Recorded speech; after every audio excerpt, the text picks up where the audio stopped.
4 cops stormed a millionaire's backyard, yelling for him to get on the ground, thinking he was trespassing. But when the black man by the pool calmly flashed his badge, every officer froze. Because the man they'd just harassed wasn't a suspect, he was a federal agent in charge of them all.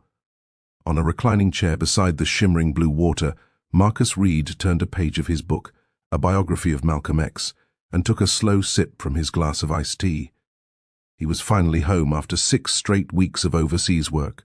Peace and silence, that's all he wanted. No meetings, no calls, no briefings, just the warmth of the sun, the sound of water, and the rare stillness of solitude. Marcus wasn't an ordinary man. At 38, he was a senior federal agent with the Department of Homeland Security, a man who'd led counterintelligence operations across 3 continents. But in this quiet suburban neighborhood on the outskirts of Atlanta, no one really knew him. To the neighbors, he was just that quiet black guy who bought the old Western estate. And in this part of town, that alone was enough to spark whispers. He'd sensed the unease from day one, the looks at the grocery store, the cautious smiles that didn't quite reach the eyes. The neighbor who once asked, "Do you work for the family that lives there?" Marcus had laughed it off, but deep down he knew what it was, that silent prejudice that still clung to nice neighborhoods. But he didn't expect it to escalate the way it did that morning. It began with a sound, the crunch of tires on gravel. Marcus looked up briefly. A black and white police SUV had stopped just outside his gate. 2 officers stepped out, followed by another cruiser pulling up seconds later. 4 in total. They weren't there for a noise complaint. Marcus sat up slightly, watching them approach through the open gate. One of them, a tall, broad man with a buzz cut, walking fast, hand near his holster. "Sir, this is private property," the officer barked, stopping a few feet away from Marcus. Marcus blinked, confused but composed. "Yes," he said evenly, setting his book down. "It is private property. My property." The officer frowned, glancing back at his colleagues. "We got a call about a possible trespasser. Neighbor says you don't live here." Marcus exhaled slowly, already feeling the sharp sting of familiarity. He had lived this scene before, just never at his own home. He stood up calmly, his tall, athletic frame glistening slightly under the sun. "You've made a mistake, officers. My name's Marcus Reed. I own this home. You can check the deed if you'd like." But the first officer wasn't listening. His tone grew sharper. "I'm going to need you to put the book down and show me some ID." The second officer, a younger woman, shifted uneasily. "Sarge, maybe—" "Stay back, Miller," he snapped, keeping his eyes on Marcus. "Sir, hands where I can see them." "Now." Marcus clenched his jaw, feeling a lifetime of discipline battling with a growing current of anger. He'd spent his entire career teaching young agents about restraint, about professionalism. But now, standing half-dressed by his pool, being treated like a criminal in his own home, that composure felt like a test of fire. "Officer," he said quietly, raising his hand slowly, "you're trespassing on my property, but I'll cooperate." He reached for the towel lying beside him, pulled out his wallet and flipped it open, not hurriedly, not defiantly, but deliberately. The officer's gaze dropped to the badge gleaming inside. For a split second, confusion flickered across his face. Then, his entire posture changed. It wasn't a driver's license, it wasn't a work ID. It was a federal badge, marked with the crest of the Department of Homeland Security and Marcus Reed's name engraved beneath. The silence hit harder than the command earlier. The younger officers glanced at each other. The woman's face turned pale. The sergeant's voice cracked as he muttered, "You're with DHS?" Marcus's tone stayed measured. "Senior Special Agent. I suggest you radio dispatch before this gets worse for you." One of the officers fumbled for his shoulder mic, stammering something into it. Marcus watched them, arms crossed now, his calmness more intimidating than any raised voice could be. He could see it, the fear creeping into their eyes, the dawning realization that they had just overstepped in the worst possible way. But Marcus didn't smile. He didn't enjoy their discomfort. Because to him this wasn't justice, it was a reminder that no matter how many medals he earned, how high he rose, Some people would still see him first as a threat. The sergeant cleared his throat. "Agent Reed, there's obviously been some kind of misunderstanding." Marcus cut him off sharply. "A misunderstanding would be if you asked questions first. You drew conclusions, you entered private property, and you profiled me. You want to explain that?" No one answered. The only sound was the faint ripple of water behind him, and the soft chirp of distant birds, a cruel contrast to the tension hanging in the air. Finally, the senior officer lowered his eyes. We'll clear this up, sir." Marcus nodded once. "Do that, and make sure your report reflects exactly what happened here." As the officers backed away toward their cruisers, Marcus picked up his book again, his pulse still tight but his face unreadable. The calm returned, but the peace was gone, because deep down, he knew this wasn't over. Something about the sergeant's expression, the way his jaw tightened before leaving, told Marcus that this mistake was about to spiral far beyond his backyard.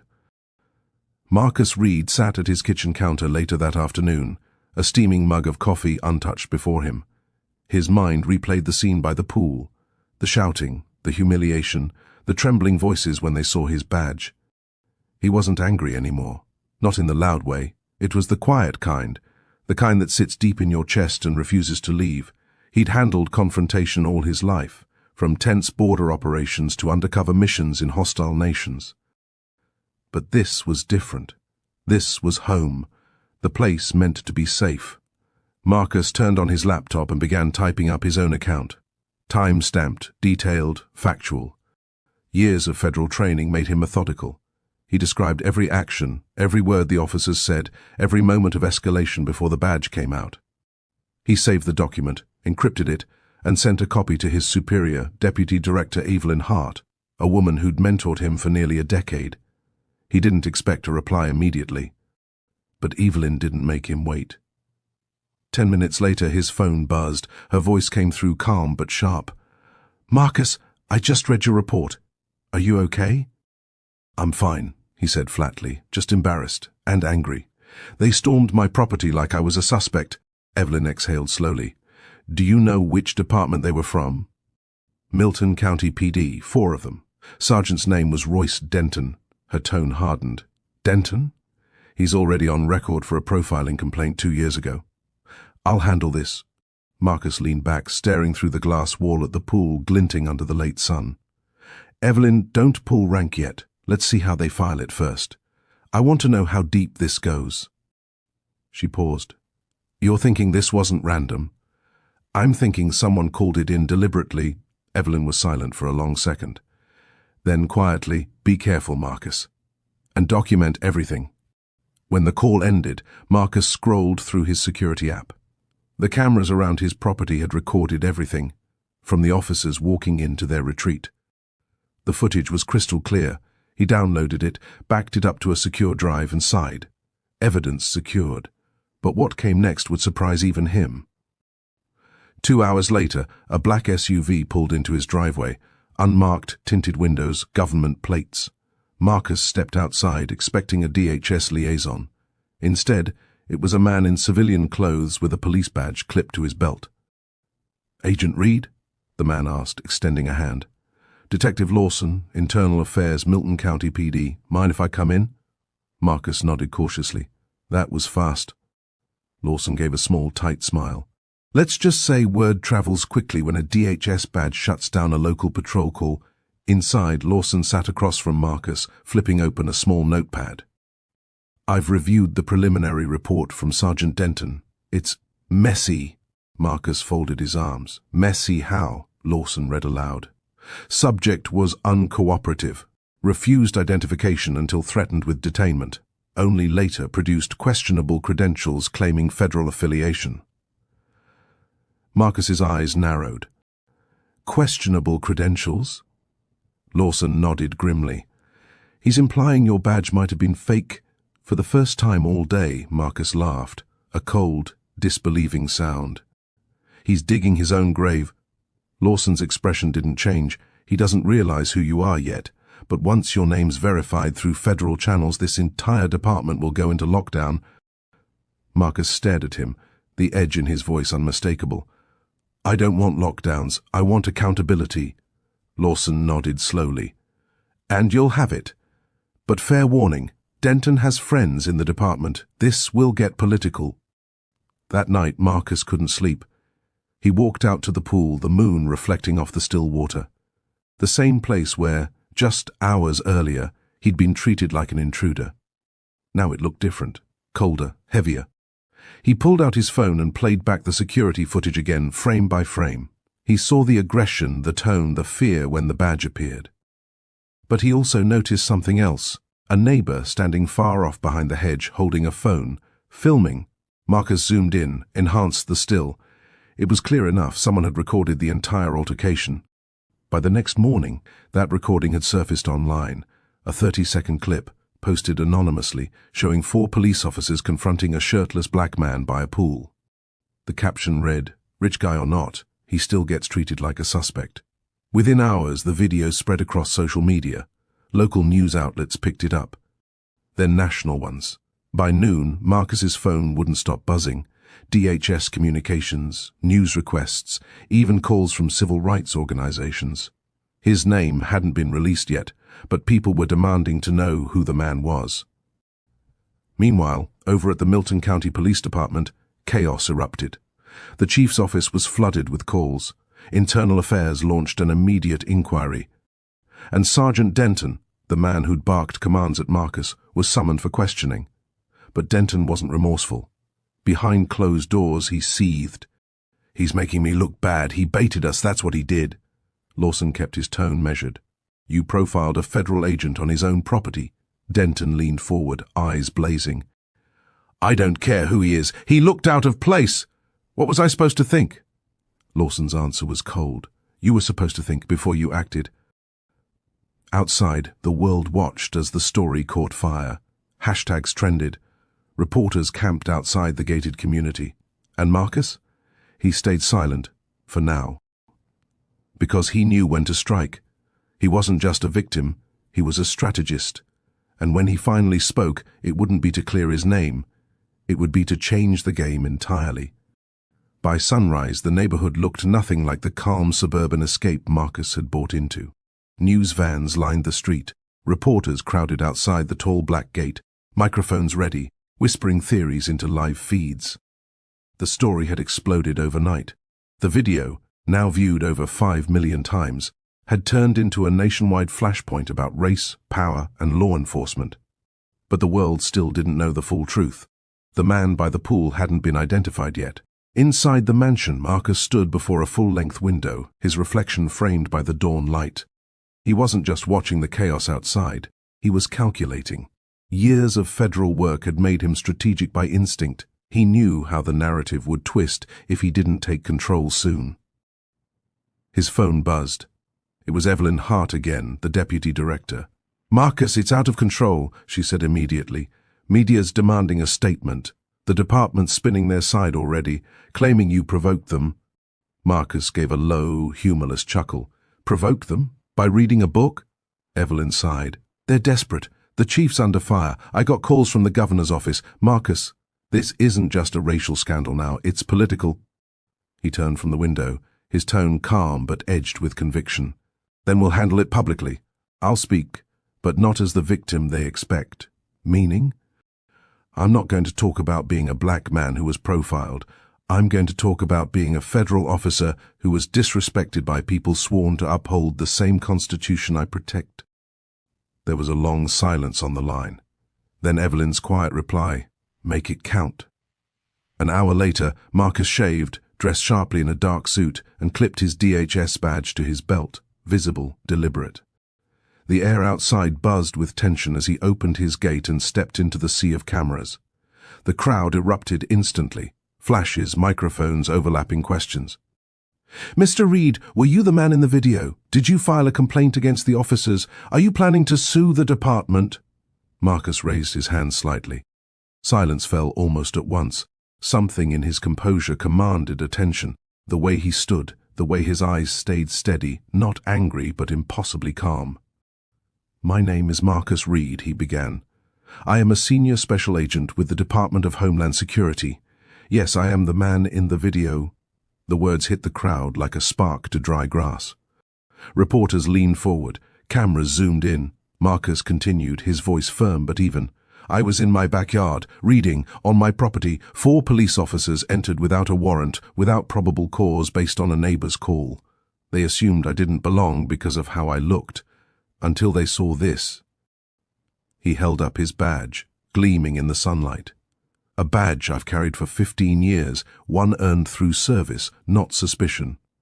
Murmurs rippled through the crowd. A few gasps. I am not here to humiliate the department, Marcus said, his voice steady. But I am here to demand accountability. If a federal agent can be treated like a suspect in his own home, then what does that mean for ordinary citizens who don't have a badge to protect them? That line, ordinary citizens who don't have a badge to protect them, would later become the headline across every major outlet in America. From her office, Evelyn watched the broadcast live, pride flickering across her face. Marcus wasn't just reclaiming dignity, he was rewriting the entire conversation, but not everyone was pleased. Inside the Milton County Police Department, Chief Harold Monroe watched the same broadcast with a grim expression. Around him, the command staff looked uneasy. He's going public, one officer muttered. This is going to bury us. Monroe's jaw tightened. It'll bury Denton, not the department. He turned to his deputy. I want Denton suspended immediately. IA can finish their investigation, but I'm not letting this drag us all down. Sir, Denton's already threatening to go to the press himself. Monroe cut him off sharply. Then muzzle him. He's finished. But it was too late. That same evening, a leaked email from inside the department surfaced, an internal thread between officers mocking the incident. One line stood out. Should have known he wasn't the pool boy. Too calm for that. The backlash was instant and brutal. Social media exploded again. Civil rights leaders demanded resignations. Protesters gathered outside police headquarters, holding signs that read, "Calm shouldn't be a crime and badge or not. He's human." By nightfall, national news networks had picked up the story. Marcus's speech played on every major channel. Commentators debated whether the incident reflected systemic bias or a local failure in training. Meanwhile, Marcus sat alone in his study, the glow from his laptop casting shadows across his face. He didn't feel victorious, just weary. He opened an email from Evelyn with one line that made him pause. Be ready, Marcus. There's more beneath this. And someone doesn't want it exposed. He frowned, scrolling down. Attached was a report, a DHS intelligence note. It revealed that the neighbor who called 911 wasn't just any resident. She was the sister-in-law of Chief Monroe himself. Marcus leaned back, his heart pounding with a cold realization. This wasn't just racism. It wasn't even just incompetence. It was personal. And if they'd gone this far once, they'd try again. He looked out at the pool under the night sky, the place where it had all started, and whispered to himself, "All right then. Let's finish this the right way." Rain poured steadily over Milton County as thunder rolled across the horizon. The city's police headquarters, usually quiet at night, was buzzing with chaos. Reporters swarmed the entrance, demanding statements. Inside, Chief Harold Monroe sat behind his desk, drenched in pressure. His phone hadn't stopped ringing since Marcus Reed's press conference. Every call brought another demand for answers, another blow to his reputation. But what he didn't know was that Marcus was already on his way, not as a victim seeking an apology, but as a federal officer armed with evidence. Marcus's black SUV glided into the parking lot under flashing lights. He stepped out in his dark trench coat, DHS badge visible at his belt. 2 officers by the door stiffened instantly. They'd seen his face on every screen that week. He didn't say a word. He didn't need to. The way he walked, calm and deliberate, made them step aside on instinct. He pushed through the main corridor, past officers who avoided his eyes. Some nodded in quiet respect. Others whispered as he passed. The tension was suffocating. At the far end of the hallway, the door to Monroe's office stood slightly ajar. Marcus didn't knock. He entered. Monroe looked up sharply, his voice low and defensive. "Agent Reed, you can't just walk in here." Marcus placed a thick envelope on the desk. "You're right, I can't. But I just did." Monroe frowned, eyes flicking down to the folder. "What is this?" "Proof," Marcus said coldly. "Video evidence, internal emails, witness statements, all pointing to one thing. Your department tried to cover up an illegal entry, and your relative made the 911 call that triggered it." The chief's face tightened. "That's absurd." Marcus leaned forward, his tone sharper now. "Then explain why the call came from your sister-in-law's number. Explain why Sergeant Denton's report was edited from your login credentials before being submitted. Or should I show this to the governor instead?" For a long, tense moment, Monroe didn't speak. The storm outside punctuated the silence, lightning flashing through the glass behind him. Finally, his voice cracked. "You don't understand, Reed. This department's been under attack for months. Funding cuts, media pressure. I couldn't afford another scandal." Marcus's jaw hardened. "So you created one. You let your officers storm a private property because a black man didn't look like he belonged. You let your own family weaponize prejudice to protect your image. That's not leadership. That's cowardice." Monroe slammed his palm on the desk. "Watch your tone, Agent." Marcus didn't flinch. "I've spent my life protecting this country. I've faced terrorists, traitors, and threats you can't imagine. But do you know what breaks men like me, Chief? It's not enemies abroad. It's arrogance like yours right here at home." The words hit Monroe harder than any accusation. His shoulders sagged. He knew he was beaten. Marcus pulled out a small recorder from his coat pocket and pressed play. The tinny audio of Monroe's sister-in-law's 911 call filled the room. "Yes, there's a suspicious man at the Western estate. He's sitting by the pool. No, I don't know who he is, but he's black, and the owners are out of town." Marcus's voice was quiet. "Out of town, huh?" That line didn't come from ignorance, it came from assumption, a learned one. Monroe swallowed hard. "What do you want, Reed?" Marcus straightened. "Accountability. Publicly. You're going to resign, and Denton's going to face disciplinary review, and you're going to issue a statement admitting what this really was. Racial bias, not mistaken identity." Monroe looked at him bitterly. "You think the truth will fix all this?" "No," Marcus said, his voice like steel. "But it'll stop it from happening to the next man who looks like me." Minutes later, Marcus walked out of that office, his face unreadable. Behind him, Monroe sat slumped in silence, staring at the resignation letter he was already drafting. The next morning, the city awoke to breaking news. DHA Milton County Police Chief resigns amid federal investigation. Sergeant Denton suspended indefinitely.